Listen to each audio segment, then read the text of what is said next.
Hey guys, welcome to the 40-second C# tutorial that I'm making for the new Boston. And in this tutorial, we're going to be looking at the binary reader still. And in the last tutorial, we left off with it reading the bytes in the wrong order. So instead of it getting 1 when we read an int16 right here, it was getting 100. So it was reading this byte and then this byte. Well, there's no real way to change what order it reads the bytes in. So what we're going to have to do is we're going to have to reverse it after it reads it. So what we're going to do right here is we're just going to create a byte array for it to read the value into. So we're just going to call this buffer, and then we're going to set it equal to what the reader gets. And we're going to read bytes right here, and we're going to read 2 bytes since we want to get an int16 out of it, or 2 bytes, which is an int16. So we're just going to read 2 bytes there. So now this buffer will have 2 bytes inside of it, or this byte array will have 2 bytes inside of it.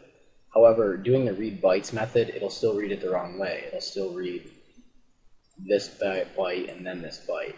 So what we're going to have to do is reverse this array, just reverse the array. So in order to do that, we're just going to do array, use the array class, and then do .reverse.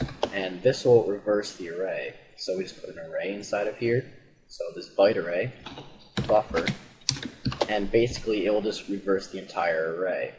So now instead of the values being 0, 1, 0, it'll be 0, 0, 1. So it just reverses the entire array. And finally, we need to get an int16 out of it, or a 2-byte integer. So in order to do that, we're going to do, well, first of all, we're going to have it do text box once text. And in order to do that, we're just going to use the bit converter class, which we'll get to later. We're going to use this a little bit more. And we can do .toInt16, and this will convert the byte array into an int16. So we just put the byte array in there, which is buffer, and then following this, it calls for a start index, meaning the element in the array that it will start reading from, or start making it into an int16. And since there's only 2 elements inside of this array, we're just going to start at 0. But if you had like an array with let's say 40 elements, and you wanted to start at like the 30th element, then you could do that. You just put 30 right there. And since this is a text box, it has to be represented as a string. So we're just going to do .toString, and we're going to make it be in hexadecimal. So now when we click the read button, instead of it just getting 100, we should get 0, or we should just get 1. Yep, that's exactly what we wanted. So let's just go over our code again, just so you completely understand it. So first off, it sets the position of the binary reader to 1E. And that's exactly where we want it to be, 1E. And since we're reading for an int16, or a short, we're going to read these 2 bytes right here. So we need to start right there. But however, when it reads these, it reads it in the wrong order. It reads this byte and then this byte. So what we had to do is we had to reverse this entire array. And it reads those bytes into this byte array right here. So then we reverse that byte array that we read it into, and then we use this bit converter class to convert it into an int16, or a short. And then we just do .toString to convert it into a string, so it can be displayed in the message box, in the text box. Now, if you wanted to, let's say, read an int32, well, then all we'd have to do up here is change this to 4 bytes, since an int32 is 4 bytes long.